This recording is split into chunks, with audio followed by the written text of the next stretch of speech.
good evening, and good afternoon, wherever you are. It's great that you are joining us one more time and one last time for this semester at this COVID economics joint CEPR and Graduate Institute Geneva seminar, in which we are highlighting some of the most interesting papers that have been published in the COVID Economics Journal. It is the last time for this semester. We will go into a summer break after this, but it's not the last time ever. Unfortunately, the pandemic is not over. COVID economics is still a big topic, both in terms of the questions how to deal with the medical as well as how to deal with the economic implications. And also, unfortunately, this is bound to remain so for a certain time. And therefore, we have decided, and we did give it a think at CEPR, whether we should continue with the COVID economics publication. And we decided that we will. The first crop of COVID economics papers was mostly theoretical, and now increasingly we are also getting more and more data, more empirical evidence of what is actually happening around the world and what works and what doesn't work. This paper that we have today will be presented by Pierre Yared and Christian Moser, is also online. So both co-authors are online, both of them from calling in from the US, so early morning for them. Thanks for being here. Hi Pierre, hi Chris. And they will be presenting a paper that they wrote already a while ago, and because these days everything is quick and life is, and things happen in such a short time. So this paper was actually published by the CEPR COVID Economics in mid-May.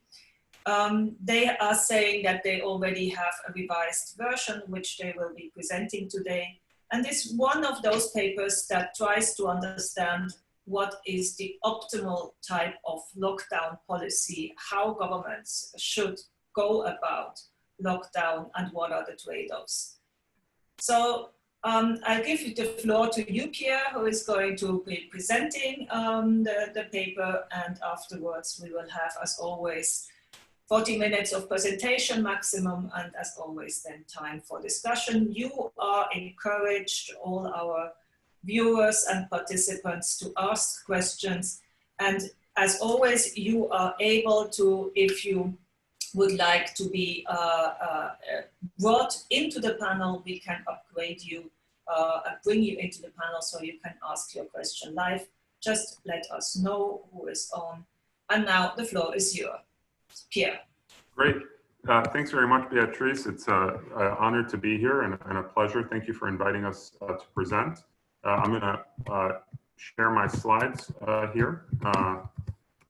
And also I want to mention, so this is with my colleague, Chris Moser from Columbia Business School, who's now visiting the Minneapolis Fed.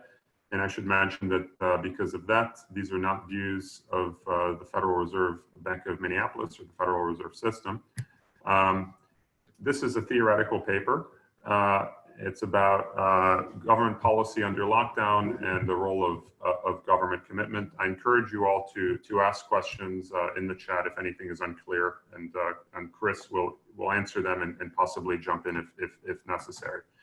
So let me give you a little bit of motivation for what got us to think about this this issue of government policy and government commitment.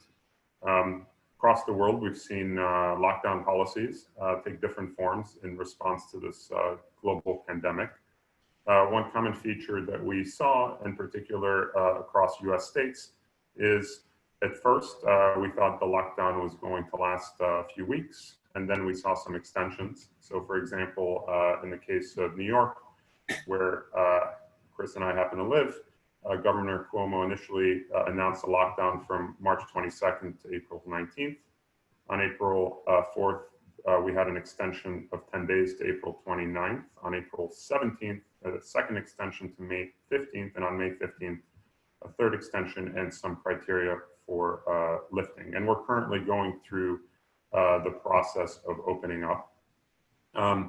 There's a lot of reasons why such lockdown plans can be revised. And obviously, as Beatrice mentioned, this is not over. So you can imagine that in the future, we could have perhaps a potential spike in infections in the fall, followed by more lockdowns, more extensions, gradual opening up, and so on. And so in the context of this type of policy dynamic, the question that we're after here today is there a value of government commitment to policy, of pre-commitments to policy in light of these types of dynamics? And in particular, we're asking this question in a context where businesses themselves face some fixed costs of production. So let me be a little bit more clear about what I mean by fixed costs. First, I'll give you some examples, and then I'll be a little bit more formal. So in particular, for example, for the case of the airlines, and these are just quotes from different articles, airlines have to lease their planes, they have to pay interest on their fleets, they have to rent airport gates, they have to pay crews, independently of whether the flight is full or half full.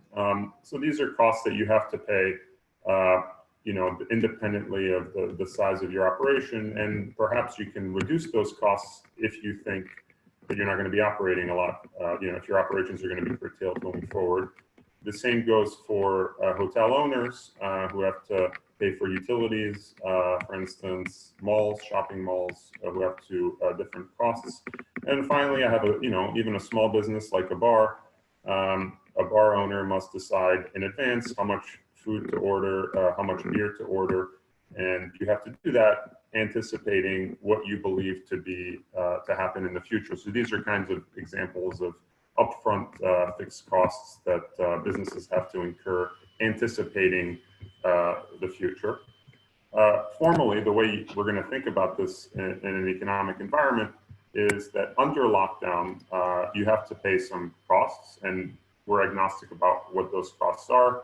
Here are some examples: rent, overhead, software licenses, marketing, utilities, for some fixed personnel costs, benefits you pay to personnel, for instance, even if you have furloughed them, for example.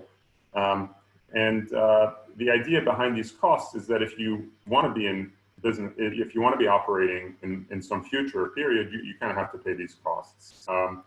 And your willingness to, the main idea is that your willingness to kind of pay these costs and to keep yourself operational depend on a business's anticipation of a future lockdown policy. We have plenty of evidence from some recent work that that businesses that are more pessimistic about the future are going to be more likely to exit and not want to pay these costs.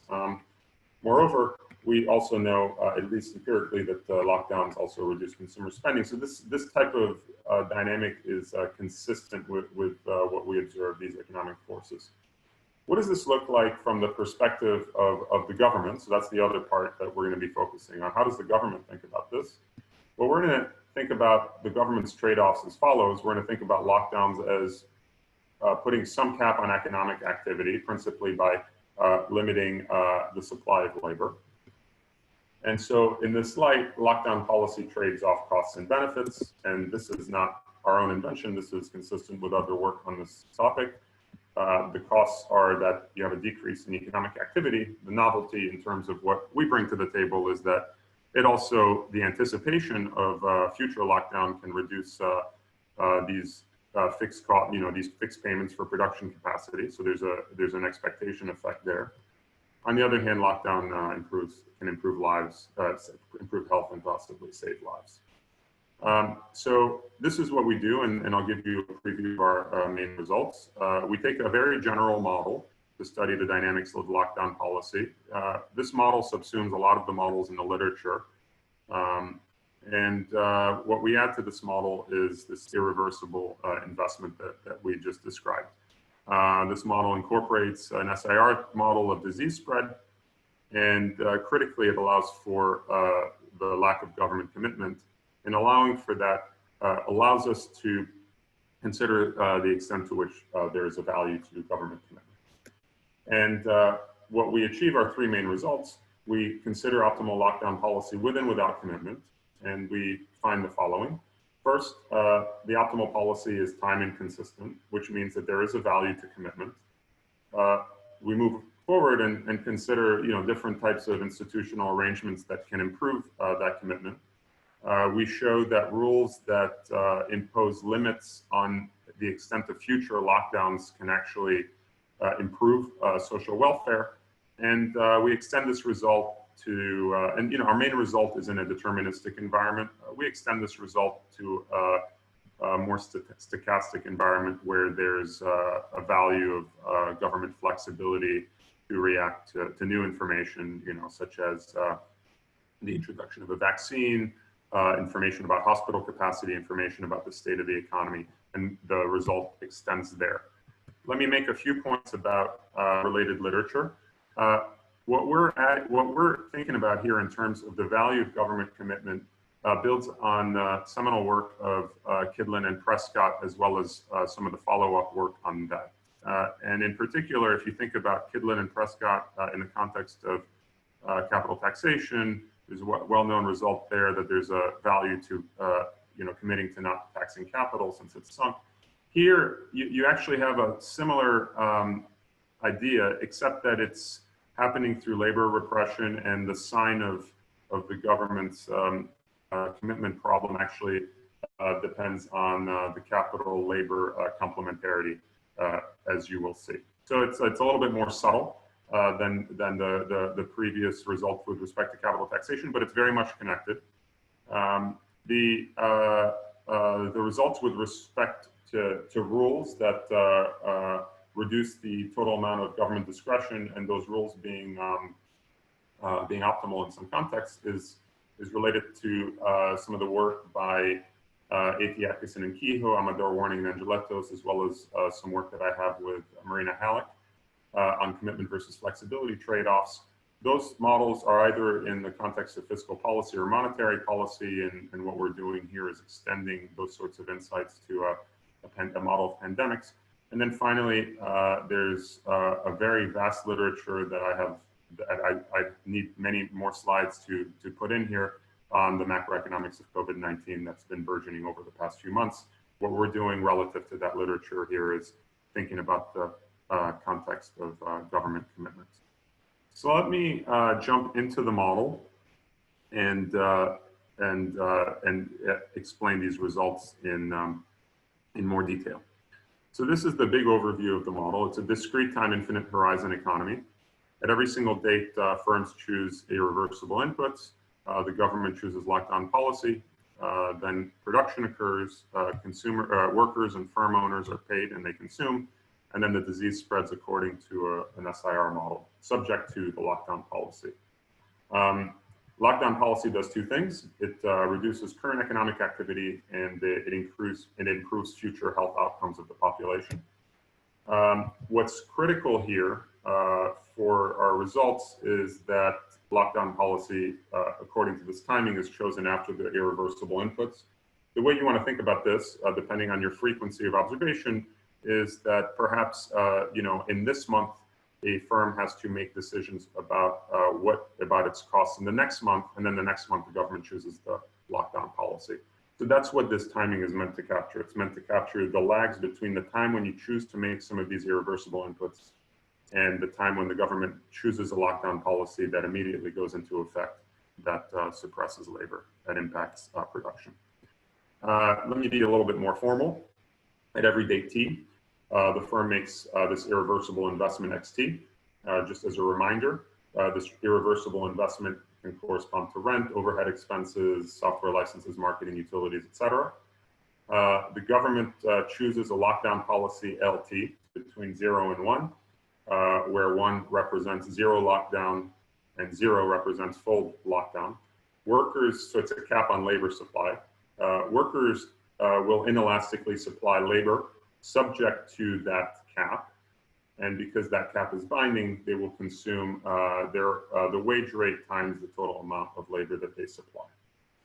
The production function is as follows. It is a function of both inputs, X and labor, the investment in labor, as well as the health state omega. I will describe the health state in the next slide. So we allow the production function to depend on whether people are sick, whether people have died in the past, and so on. It also can depend on the health state because people choose themselves to socially distance, for example. So we allow for that type of generality. The key assumptions on this production function is that it satisfies INATA conditions, and it's increasing in both inputs, concave. And this is an important assumption that I will turn to later. It satisfies Q complementarity, so the cross partial between investment and labor is positive. Firm owners will consume their profits, which are what they produce minus what they pay for these inputs, these irreversible investments. I've normalized the price of that to be equal to 1, and then they'll pay for labor. With this framework, you can come up with the following first order necessary conditions for farmer optimality. This is the first order condition with respect to the irreversible investment.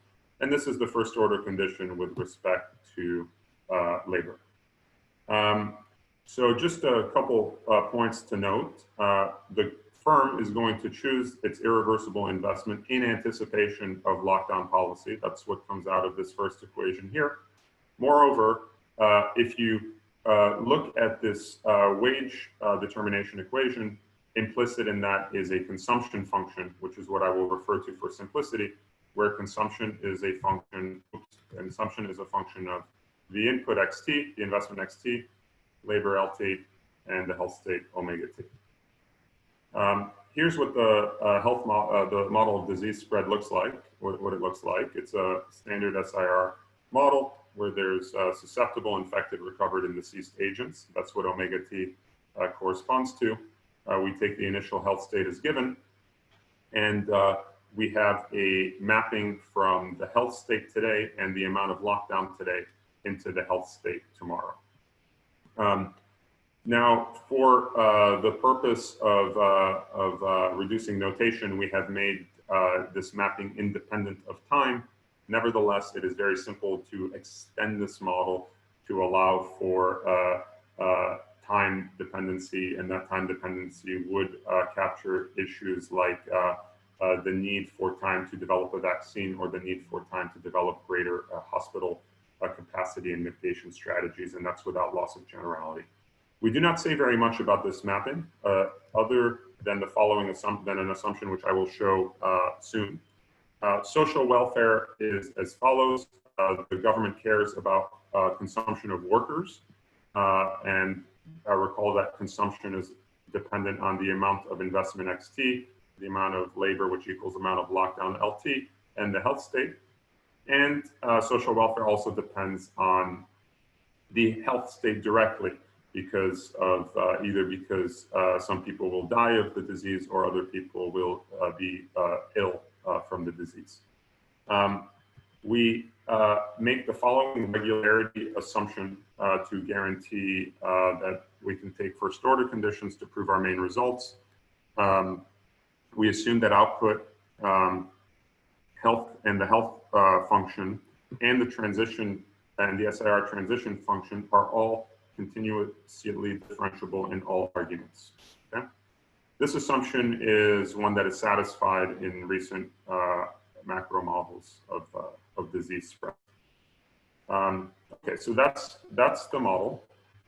With this model in mind, I'm going to look at the case of optimal policy under full commitment, then I will move to the case of optimal policy under lack of commitment, and then I'll reach our first main result, which is the comparison of the two to show you why policy is time inconsistent.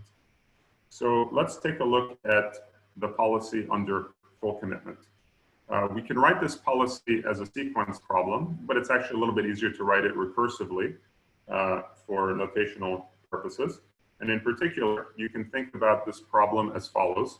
The government enters the period T with a given health state omega t. This is the value of social welfare under the state. The E here refers to the efficient equilibrium. The government chooses the optimal lockdown policy to maximize its welfare. What's the welfare? Well, it's the consumption of workers plus their health outcomes plus the continuation value. Where does the lockdown enter? Well, the lockdown at date T does two things. First, it suppresses labor here. There's a direct effect of labor suppression. But then there's an indirect effect of labor suppression through the anticipation of firms of how much labor there will be around. And that's what this X star of LT omega T function corresponds to. It's the reaction function of firms. Now, because the government has commitment, it can internalize this anticipation and choose lockdown policy, taking into account how firms will anticipate lockdown. Lockdown also enters the value function in the future because it impacts the SIR state, the health state in the future in this continuation value. The first order condition for the government equalizes the marginal cost to the marginal benefits of a lockdown. If you think about what the marginal cost of lockdown corresponds to, it corresponds to how consumption today is a function of the amount of labor. And how does labor enter? It enters two ways, as I specified earlier. It enters directly because it changes the amount of workers you have, but it also enters indirectly because firms anticipate the amount of labor that will be in place when choosing their inputs. What's the benefit of lockdown? Well, it's equal to the derivative of the continuation value with respect to lockdown, where lockdown today is going to enter the state in the future, which will impact social welfare.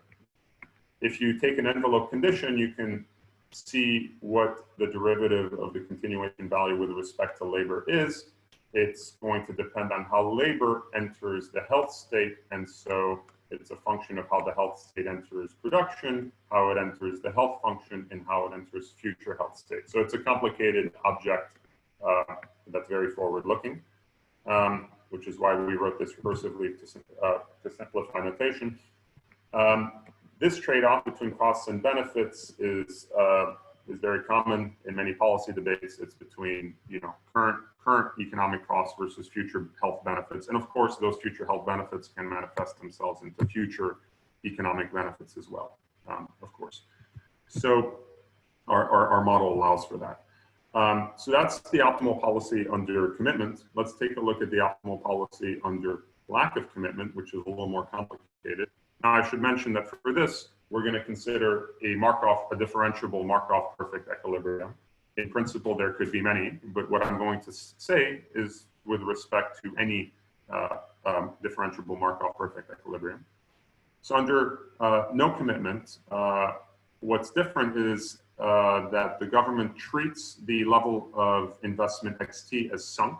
So XT is just given because firms have already made their decisions in terms of in terms of keeping the lights on, in terms of paying for the rent, in terms of buying their inputs. So all those decisions are sunk. You take those as given. You don't take into account how your actions today as a government impact past expectations. That's the key thing about lack of commitment. So the government chooses lockdown policy with that in mind. And again, it maximizes consumption and it maximizes, takes into account how lockdown policy today is going to impact the future continuation value. I put an N in here to specify lack of commitment, continuation value. Now this continuation value also has to satisfy this recursive representation, namely that the continuation value has to equal consumption plus the health benefit plus the continuation value in the future, where naturally, even though the government takes the level of investment as given, that level of investment must be chosen optimally by firms, anticipating the government's lockdown policy. So that's why you have to put an X star in here to take into account the firm's reaction function when you represent this recursively. So what does the government under lack of commitment do when it optimizes? Well, again, it also equalizes costs and benefits like the government under full commitment, except that its costs and benefits are slightly different.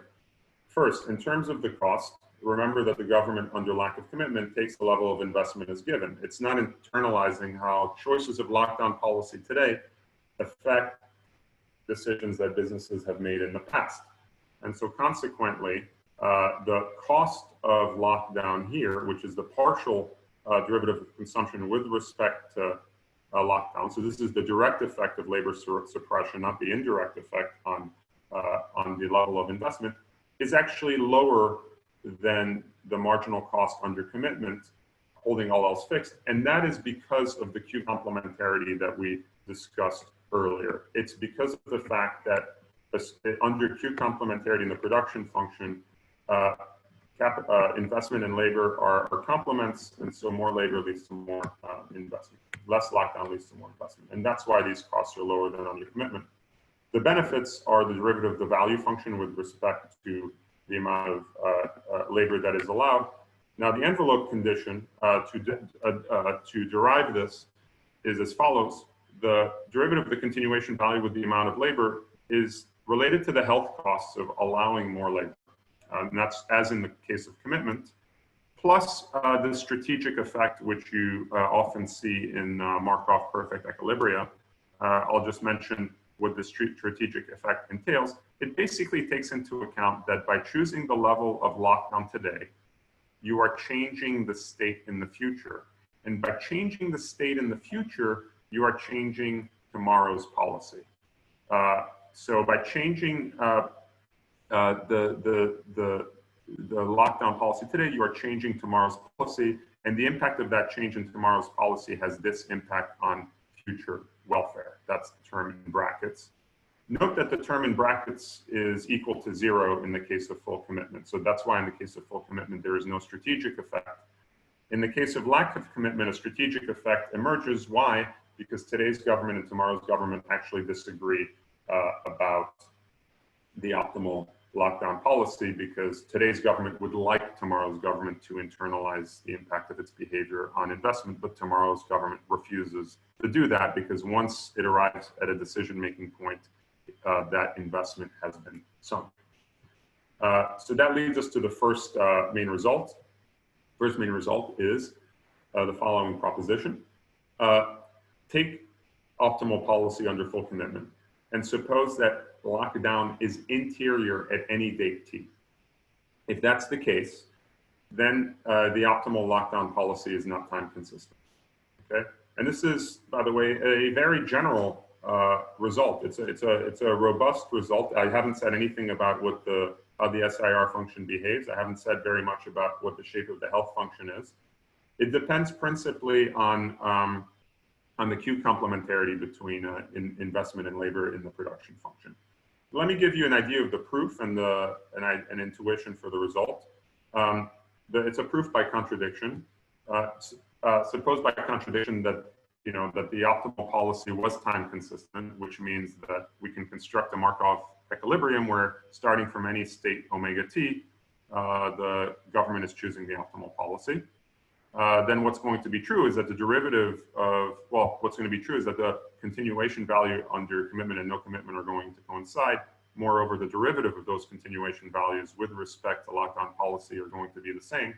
But then if that's the case, we have a contradiction, because the government under lack of commitment can always make itself strictly better off by pursuing a more stringent lockdown ex post and be strictly better off than it would be otherwise. Why? Because it takes the level of investment made by firms as sunk, and it can make itself strictly better off by pursuing a more stringent lockdown. Why? Because it underweighs the economic costs of lockdown relative to the case of commitment.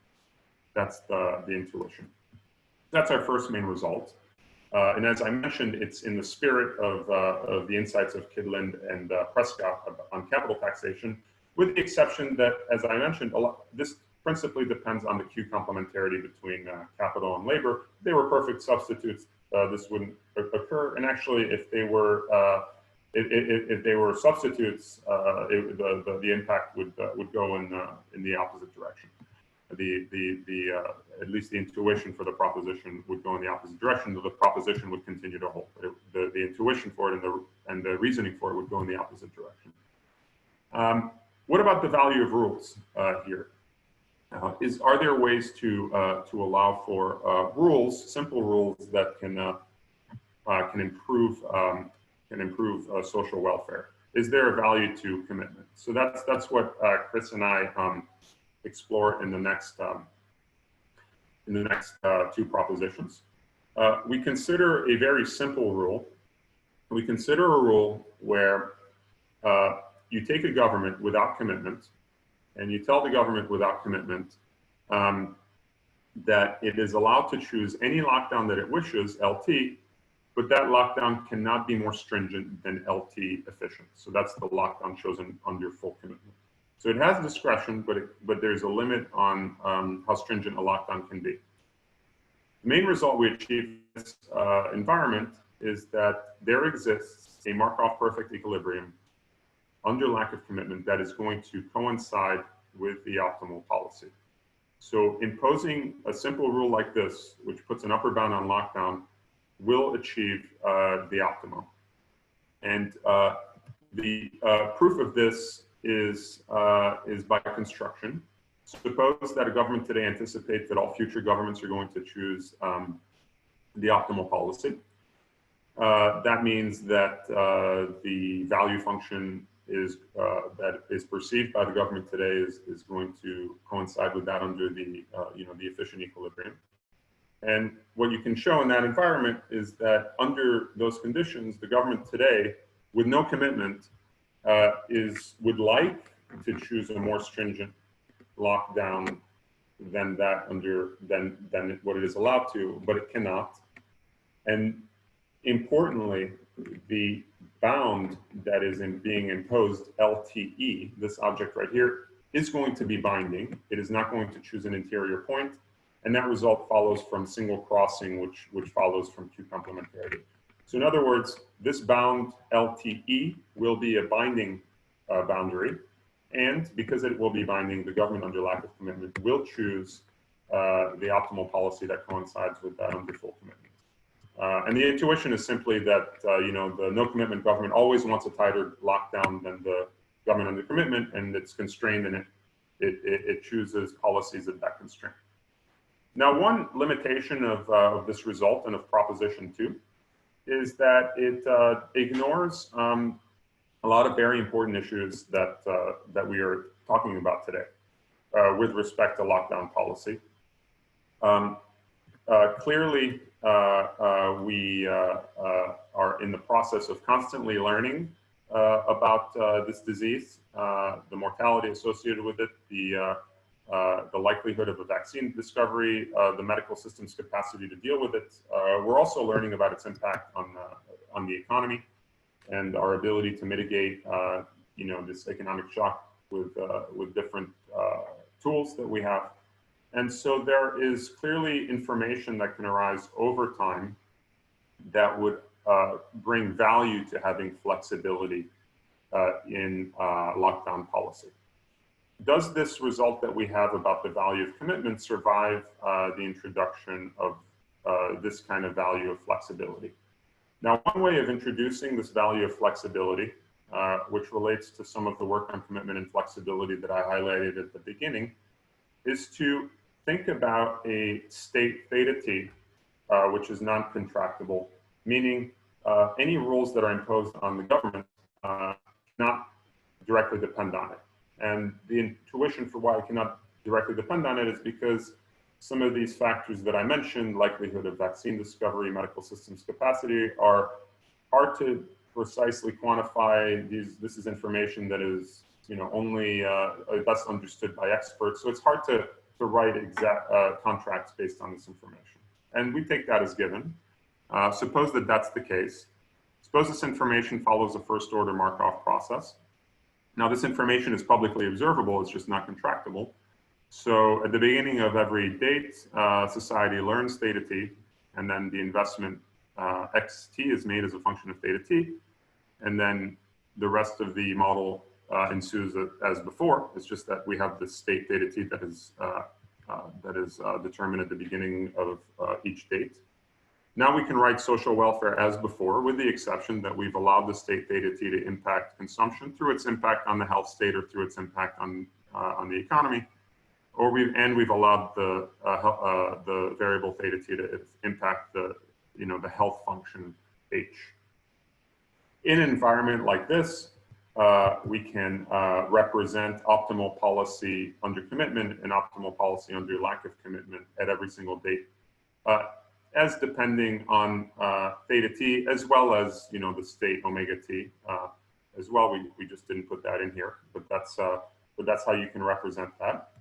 And the question is that we answer in this in the next proposition, in our final proposition, is it the case that there is still value to commitment in this environment? And in particular, is it still the case that imposing an upper bound on lockdown, on future lockdown policy, that there is value to that?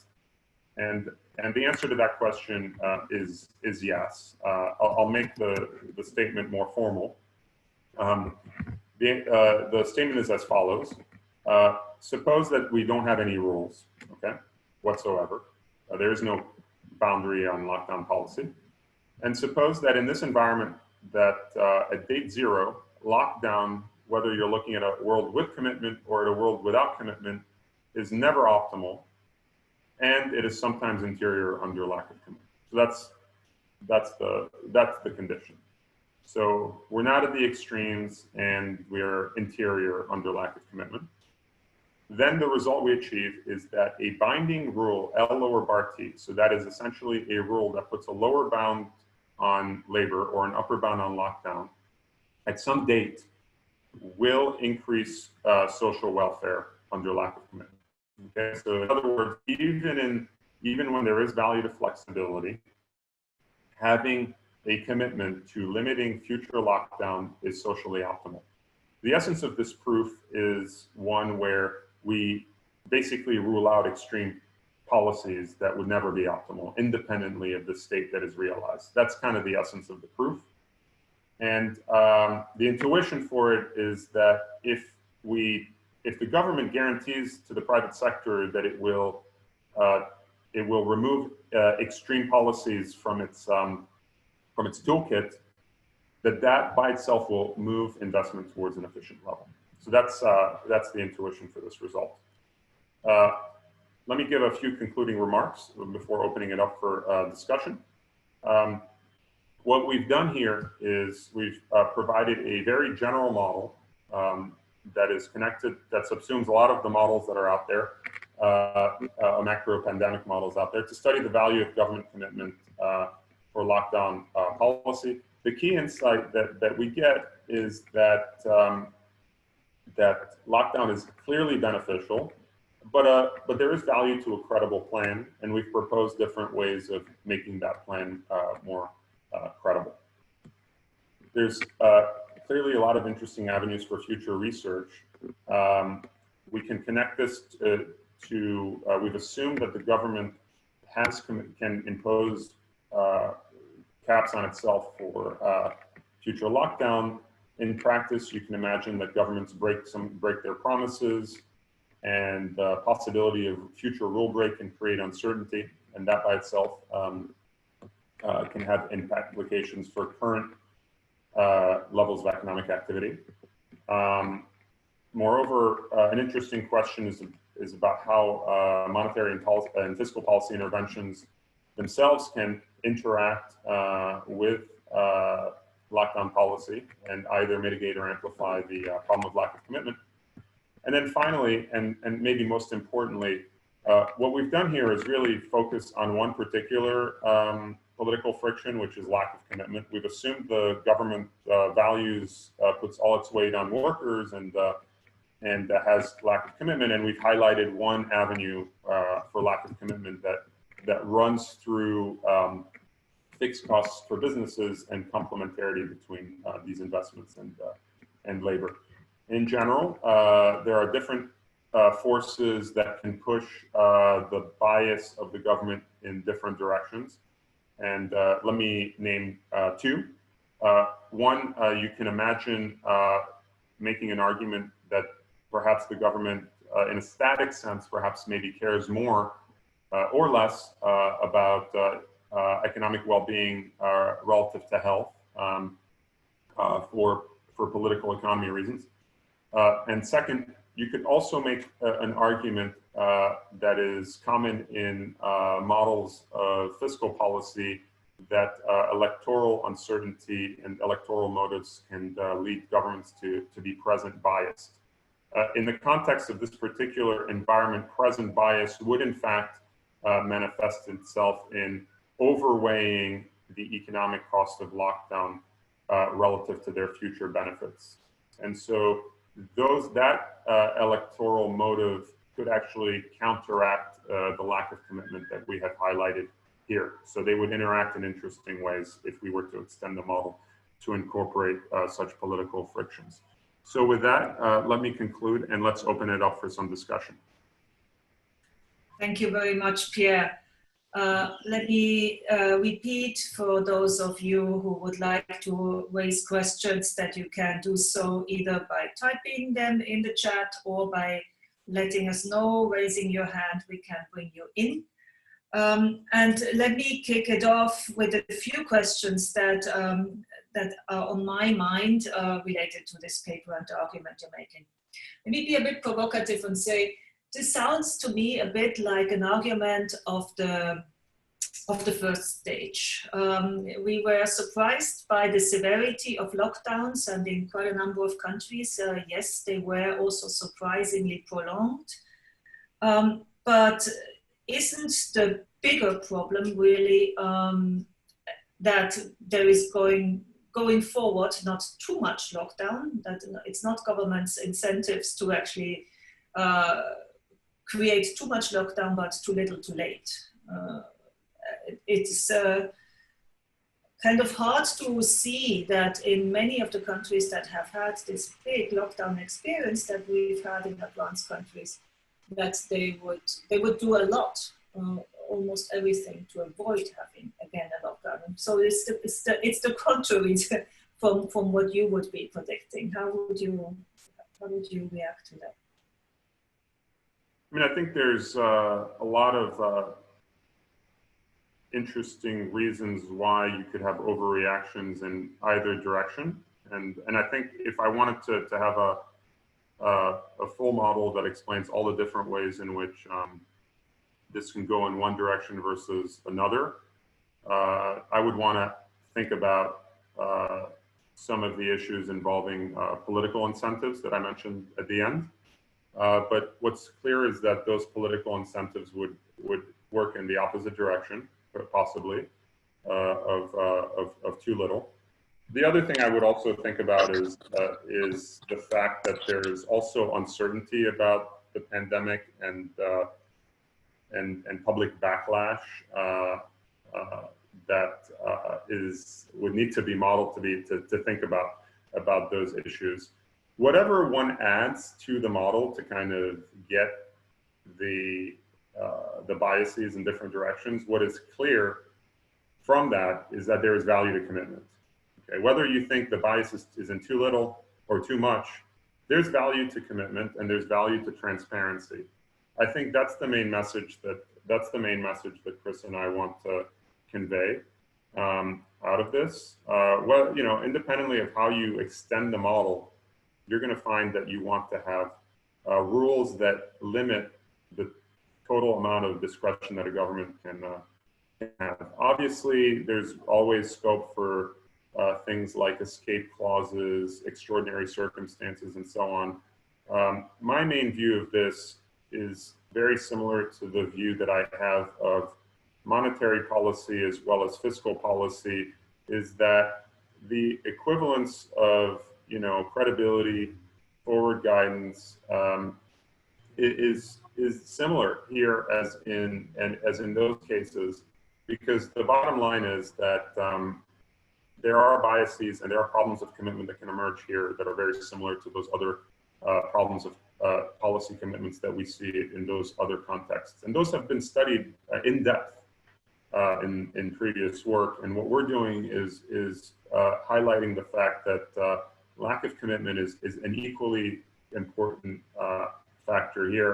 I would say in which direction it goes, it sort of depends on the model. But whatever the model, it clearly speaks to the value of forward commitments, independently of the direction of the bias.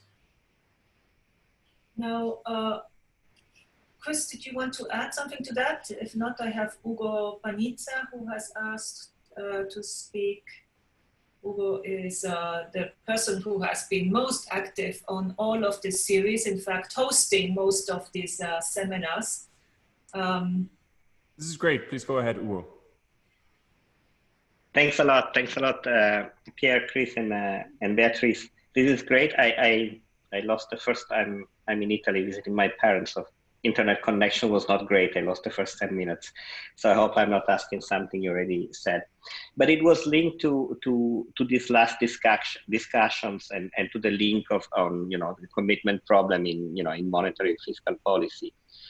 And so I wanted to ask you two things.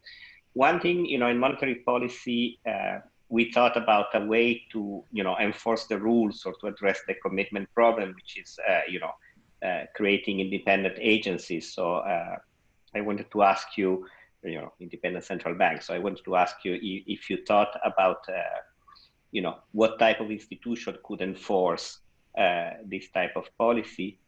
And the second is related to electoral consideration. So you already mentioned the present bias, but when we think about fiscal policy, there is also the issue of strategic manipulation. So if I think that the next guy will have preferences different from mine, I have an incentive to manipulate fiscal policy to sort of limit the option of the next guy.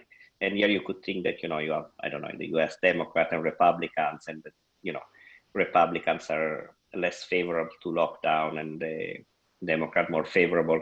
So do you think there is also a parallel along these lines?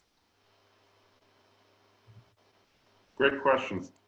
Let me answer the second one, and I think the first one's a little more complex. I'm not sure I have a great answer to the first one, but the second one is, it's true, in the fiscal policy models, the issue of strategic manipulation can in principle go in either direction, right? It depends on the details of those models, and it often shows up as present bias, but it need not. I'd have to speculate as to how exactly in which direction these biases, that issue of strategic manipulation would go. It's a little bit complicated here because if I just thought about this particular environment that we have here, that doesn't have this kind of electoral issue, you still have a commitment problem, and we actually can't quite sign the strategic effect, which I showed you when I showed the first order condition for the government under lack of commitment. The reason why we can't quite sign that strategic effect is because of the complex nonlinear dynamics of the SIR model. So the short answer is there is an interesting strategic effect here, but I have no idea which direction it would go. It would really depend on the details of the model. In terms of the types of institutions, I think that's a really good question. Central bank independence, or even having fiscal councils and making sure that those are independent, that those evaluate fiscal policy accordingly. How to set those up is still very, very complicated. Having transparency, in my mind, is really the most crucial part of it. Having transparency and credibility. This is about trade-offs, right? So we're trading off economic prosperity in exchange for health benefits, and it's important for the public and for the private sector to kind of have a sense that you have someone at the helm, or a group of people at the helm, who understand these trade-offs and are making, are kind of using something like forward guidance to explain what they are doing. And and we sort of see some hints of this in some of the communication strategies chosen by governors of different states of making conditional statements on what they will do. I think if I had to make a proposal, and Chris might disagree with me or might want to jump in, I would simply say that it's actually quite helpful to be very clear about conditions under which lockdown policy goes up and conditions under which it goes down. Not make it just purely in one direction, and actually just be a little bit more, data oriented in sort of explaining what those conditions might be. Because at the moment, for example, in some cases we see gradual opening up, but we have no idea under what conditions it will ramp up again. And having that kind of that type of transparency and pre-commitment can be very valuable for business activity. And by the way, and I think that channel probably goes beyond the one that I have here about these fixed costs. I think it's it goes through lots of other expectations channels that we see in other macro models. Chris, do you want to jump in on that? I think Pierre gave like a fantastic answer. Sharing your screen, because then participants can see the whole panel. Oh, sorry. Yes, you want me to stop sharing? Yeah, so we can yes, also. my apologies. Yes. Okay, thank you. I'll just say very briefly to add to Pierre's already excellent answer. I think the credibility of this, what Pierre calls forward guidance, we think is incredibly important. We've seen in the US and many other places, very clear words on what reopening will be and how soon it will be. And at times these promises have been broken. And what our analysis shows is that in like a longer run perspective, you need this credibility in order to guide businesses, in order to guide the economy, to allow people to make investments that will be productive once the economy reopens again. So losing this credibility could be sort of a terrible outcome economically and politically. And Ugo, to your question, any institution that can preserve this credibility while remaining independent, hopefully, from other political pressures is, I think, what our analysis would call for. Is it called WHO, maybe? It should be a national authority that has health experts and economic experts, I think. So that an international one would actually also be a good one, a good idea to be more independent. But can I ask another question relating to your last slide, where it says something about fiscal and monetary policy? I mean, the fiscal and monetary policy reaction has been extremely strong, and in your model that doesn't really enter. The income, despite the lockdown, has been maintained for many households. So GDP has gone down, but we have a recession where for the first time actually income of households has not gone down so much. Just consumption. So the fact that the government is spending all this, capital, central banks and fiscal authorities together, has also an impact. And in fact, this first lockdown has not been so severe, but this in turn may now limit the amount of lockdown we can have in the future, simply because this capital has already been spent. So, I mean, that's it's not the mechanism you're modeling, but I think it impinges on what you are saying. That's a good question. I mean, it's been severe, but I guess the counterfactual, it hasn't been as severe as it would have been. I think one way to think about what something like that in the model would do is that it would counteract the commitment problem that we highlight by essentially reducing the cost, these fixed costs that we highlighted. So it's less expensive than it would have been otherwise to keep the lights on your business because of the types of aggressive interventions that have been done by central banks and fiscal authorities, and that mitigates this commitment problem because even though you anticipate a lockdown as a business, you say, well, it's not a big deal because you have this type of policy intervention. That's sort of how I would think about it in this context. And if you take that away because of reduced firepower or less political will for these types of aggressive, particularly on the fiscal side, intervention, then in the model, it would make the commitment problem worse. So that's kind of how it would work in the model. That's what would occur, because you wouldn't have this kind of subsidy for these fixed costs anymore. It would make the trade-off worse this next time around. It would make the commitment problem worse, because you can think about fiscal and monetary interventions as essentially mitigating the commitment problem of the lockdown authority. The commitment problem arises through the expectations of future lockdown, right? So because you expect more lockdown, you decide to curtail your fixed cost investments. What would happen if you extended this model to have some kind of fiscal intervention? You can think about a fiscal intervention as a subsidy for these fixed cost investments, which mitigates that problem. That's how I think that would work.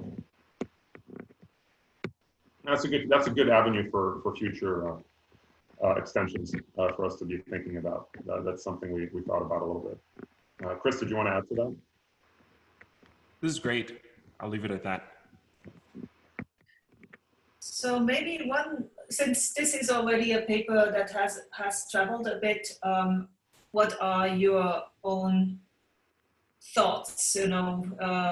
What are the things, in which direction is it that you would revise this or would extend it? What is your main learning? That's a good question. One of the things we did here was to try to make it as general as possible, to try to make sure that what we're subsuming is, a lot of the macro models in the literature. I think that, maybe part of something to think about that we're considering is trying to figure out how exactly, at least in a quantitative fashion, like how important are these, is this friction that we're highlighting? What does it imply for the length and severity of lockdown policy? That's something to think about. We're still thinking also about whether, if you did extensions of this that allow for different political frictions, what that would imply for the cross-section of lockdown policy. And even if you think about the sectoral makeup of the economy and the importance of fixed costs and things like that, that could actually also have implications for the cross-section of lockdown policy. In the US, we have different policies because everything is so decentralized. So this is kind of an interesting laboratory for looking at the implications of these theories for government incentives. So I would say that those are some kind of interesting areas to pursue. And our model has very specific implications about the extent to which this is a problem and how it relates to the complementarity between these inputs and labor, right? And it also says something about the direction of the bias as a function of that complementarity. So that's kind of something maybe interesting to think about in terms of the types of sectors which are impacted under lockdown. Very briefly, we wrote this paper, I think, like toward the very beginning of the wave of papers that we have seen in the context of COVID. And I think maybe like to our delight, we've now arrived at the conclusion that a lot of our analysis does still apply even in this middle or late stage of the pandemic. And even as we think not just the onset of lockdowns, but also the phasing out of lockdowns. So extending our framework, for example, to a fully dynamic setting has been something that we spent the last couple of weeks working on. And so we think that there's a lot of generality in what we are doing, and that hopefully it can apply also in the future, although hopefully, I guess, eventually all of this will be irrelevant, the whole COVID discussion. But for now, we think there's still like a lot of relevance in there. That's right. So this is one of the cases where if it all becomes irrelevant, it is good news. Of course, before that, we do want to improve our understanding of the mechanisms, and we want to be able to improve it. Also our policies for the future, because it may not be the last time that the world faces this kind of disruptions. And one of the things that you mentioned, in the US, we have many different regions doing different things. Well, Europe also has that. It has many different countries, not always doing the same thing. And there are of course, externalities happening between the severity of lockdown in one area on the rest. So yeah, a lot of food for thought. Thank you so much. We have arrived exactly at the time that we had allocated. I thank you very much for coming, for being on this seminar today, for presenting your work. I wish everybody on the panel and as participants stay positive by staying negative, enjoy a wonderful summer and a good break. Bye-bye. Bye-bye. Thank you very much.